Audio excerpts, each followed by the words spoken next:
14 de abril de 1945, 7 horas e 43 da manhã. Arredores de Montese, Itália.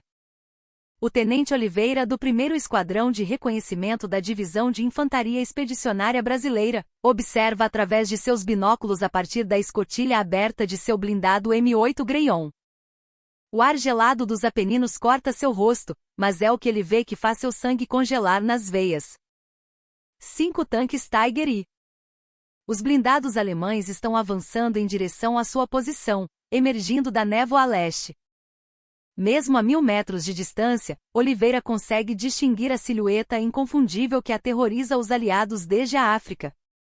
O canhão de 88 mm, a blindagem frontal de 100 mm, a 57 toneladas de aço Krupp que esmagam tudo em seu caminho. Oliveira olha para o seu próprio veículo. O M8 Greyhound. Um carro blindado de reconhecimento sobre rodas, de apenas 7,8 toneladas. Blindagem frontal de meros 19 mm, menos de 1 polegada. Armado com um canhão de 37 mm que os soldados apelidaram ironicamente de espingarda de chumbinho. Os cálculos matemáticos da balística são simples e mortais.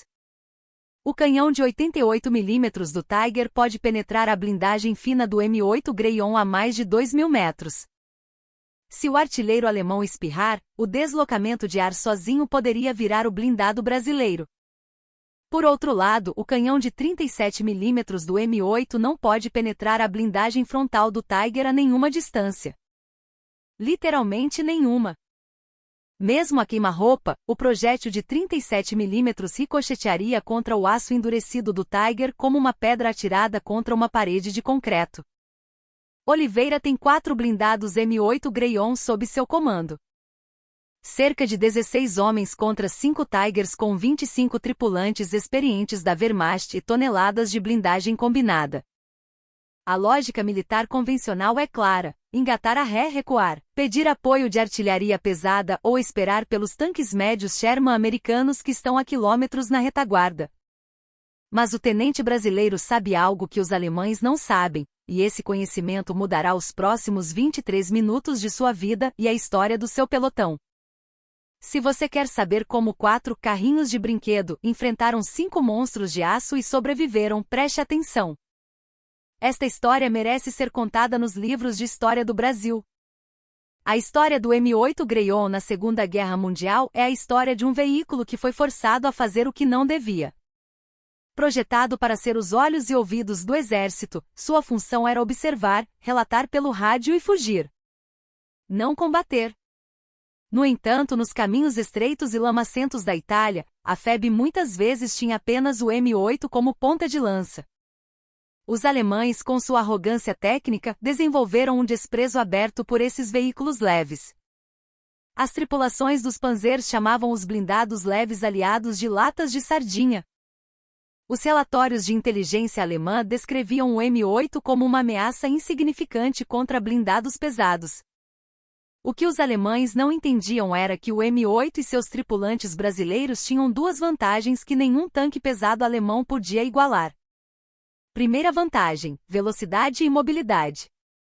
O M8 Greyhound alcançava 90 km por hora em estrada e mantinha uma velocidade impressionante em terreno firme graças à sua tração 6x6. O Tiger, pesado e lento, mal chegava a 38 km por hora em condições ideais, e na lama italiana, rastejava. O M8 era infinitamente mais rápido para mudar de posição. Segunda vantagem: a agilidade da torre.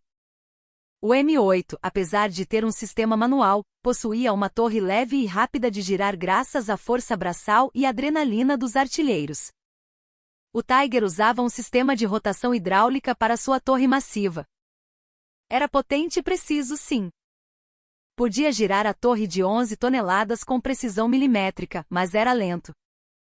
A torre do Tiger precisava de cerca de 60 segundos para uma rotação completa de 360 graus se o motor não estivesse em rotação máxima. Oliveira, um estudante ávido das táticas de combate no deserto ocidental e das lições aprendidas pelos britânicos, notou o calcanhar de Aquiles do gigante.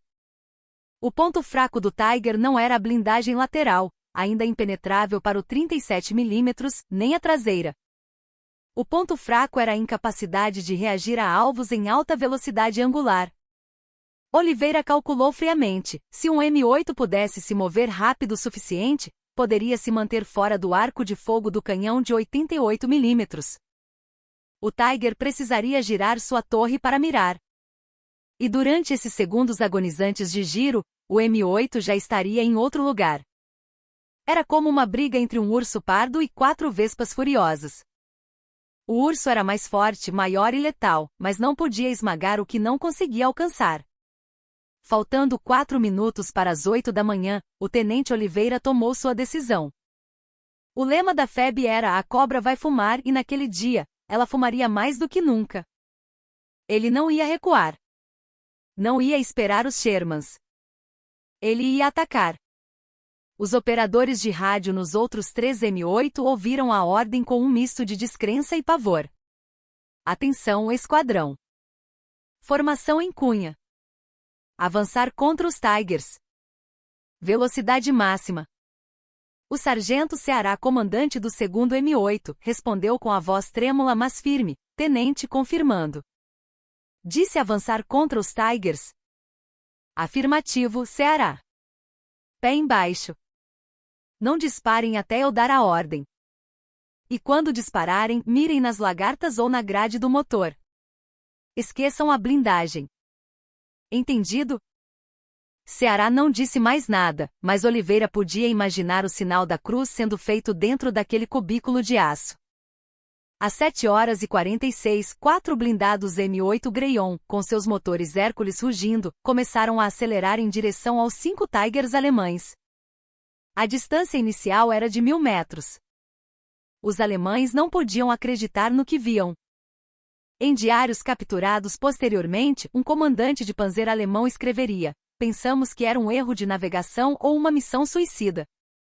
Nenhum comandante são atacaria Tigers frontalmente com carros de reconhecimento sobre rodas. Esperávamos que dessem meia volta a qualquer momento. Mas os pracinhas não deram meia volta. Eles aceleraram. 900 metros. 800 metros. Aos 700 metros, os Tigers abriram fogo. O primeiro disparo do canhão de 88 mm passou assobiando acima da Torre de Oliveira com um som que parecia rasgar o céu. O segundo explodiu no solo lamacento, 30 metros à esquerda, jogando terra e neve sobre os visores. O terceiro passou zunindo entre 2 M8 sem tocar em nenhum. Os alemães estavam errando, e havia uma razão técnica para isso. Os sistemas de mira ótica dos Tigers eram excelentes para longa distância contra alvos estáticos ou lentos. Eles não estavam calibrados para alvos zigue-zagueando a 60, 70 km por hora em terreno acidentado. Os artilheiros alemães não conseguiam calcular a deflexão, o avanço da mira, corretamente. Seus disparos iam consistentemente atrasados. Eles miravam onde o M8 estava, não onde estaria a fração de segundos depois. 500 metros. 400 metros. Os M8 seguiam avançando sem disparar. Os tripulantes brasileiros podiam sentir a vibração de cada explosão próxima sacudindo seus veículos leves. Aos 300 metros, Oliveira deu a segunda ordem, gritando no rádio acima do barulho do motor: "Esquadrão, quebrar formação. M8 1 e 3, flanco esquerdo. M8 2 e 4, flanco direito. Cerquem os bastardos. Acelerem." Era um momento crítico. Os 4 Greyhounds se separaram como um leque se abrindo. Cada par se dirigiu para um lado diferente da formação de cunha dos alemães. Os nazistas agora tinham um problema grave. Suas torres estavam apontadas para frente, mas seus alvos estavam derrapando para os flancos, movendo-se mais rápido do que as engrenagens hidráulicas das torres dos Tigers podiam acompanhar. Se você está lendo isso, você agora é testemunha da audácia brasileira. O que aconteceu nos próximos 12 minutos foi uma demonstração de guerra de manobra que desafiou todos os manuais. Às 7h52, o M8 de Oliveira completou seu flanqueamento pela esquerda. Ele estava agora a menos de 200 metros do Tiger líder, num ângulo de 90 graus. A torre do Tiger começou a girar lentamente e inexoravelmente, o canhão de 88 mm buscando sua presa como o olho de um predador. Mas Oliveira não ia esperar os 20 segundos que o alemão precisava para alinhar o tiro. M81. Fogo na lagarta esquerda. Agora. O canhão de 37 mm disparou. O pop seco da arma parecia ridículo no campo de batalha, mas a física estava do lado deles. O projétil de alta velocidade impactou exatamente onde o artilheiro brasileiro havia mirado, não contra a blindagem, mas contra os pinos de aço que uniam os elos da lagarta. O primeiro tiro ricocheteou. O segundo também. O terceiro atingiu a roda dentada motriz traseira. Houve um clarão de faíscas. A lagarta se partiu, desenrolando-se como uma cobra morta no chão. O Tiger, ainda com o motor roncando, tentou avançar e girou violentamente sobre o próprio eixo, imobilizado. Enquanto isso, a torre do Tiger continuava girando. 10 segundos, 11 segundos. Sai daí, motorista! Gritou Oliveira. O M8 acelerou, os pneus cantando na terra fria, mudando de posição. Quando o canhão do Tiger finalmente apontou para onde eles estavam, Oliveira já estava 50 metros adiante. O disparo de 88 mm pulverizou uma árvore antiga onde o carro brasileiro estivera segundos antes. E então Oliveira viu a manobra que definiu o combate. Enquanto ele distraía o líder, os M8 2 e 4, liderados pelo sargento Ceará, haviam feito o impensável. Eles contornaram a formação e estavam na retaguarda dos alemães. Ceará fez algo que não estava nos manuais. Ele não atirou nas lagartas. Ele mirou na única parte do Tiger que respirava. A blindagem traseira era de 80 mm, impenetrável para o canhão de 37 mm. Mas acima dela havia as grelhas de ventilação do motor Maybach HL230 de 700 cavalos. Não era blindagem sólida, era uma malha metálica. Manda ver no motor! Gritou Ceará. O projétil de 37 mm perfurou a grelha e estraçalhou os radiadores e as tubulações de refrigeração. Óleo e líquido refrigerante começaram a jorrar sobre o motor superaquecido. Uma fumaça branca e densa começou a sair da traseira do tanque nazista. Em 3 minutos, aquele motor fundiria ou pegaria fogo. O combate continuou num caos frenético por mais 15 minutos. Os 4 M8 brasileiros mantiveram um movimento constante, girando ao redor dos Tigers como vaqueiros laçando touros enfurecidos no Pantanal. Dispararam ao todo 147 projéteis de 37 mm. A maioria ricocheteou inofensivamente contra o aço alemão, desenhando riscos prateados na pintura camuflada. Mas 23 tiros atingiram pontos críticos, lagartas, rodas tensoras, periscópios de visão e grades de motor. Às 8h06 o primeiro Tiger, o líder, estava imobilizado com a lagarta rompida. Às 8h09, o segundo Tiger, atingido por Ceará, começou a soltar fumaça negra. O motor estava morrendo. A tripulação abriu as escotilhas para abandonar o veículo antes que ele se tornasse um forno crematório. Às 8h11, os 3 Tigers restantes começaram a recuar em marcha ré. Não porque estivessem destruídos balisticamente. Nenhum tiro de 37 mm havia perfurado a cidadela da tripulação. Eles recuaram porque haviam perdido a coesão tática e o controle da situação.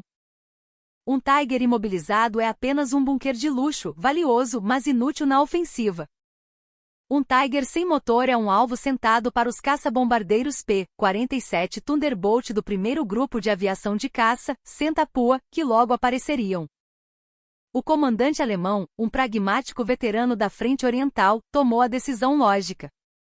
Abandonou os 2 monstros danificados e recuou com os 3 operacionais para salvar o que restava do pelotão.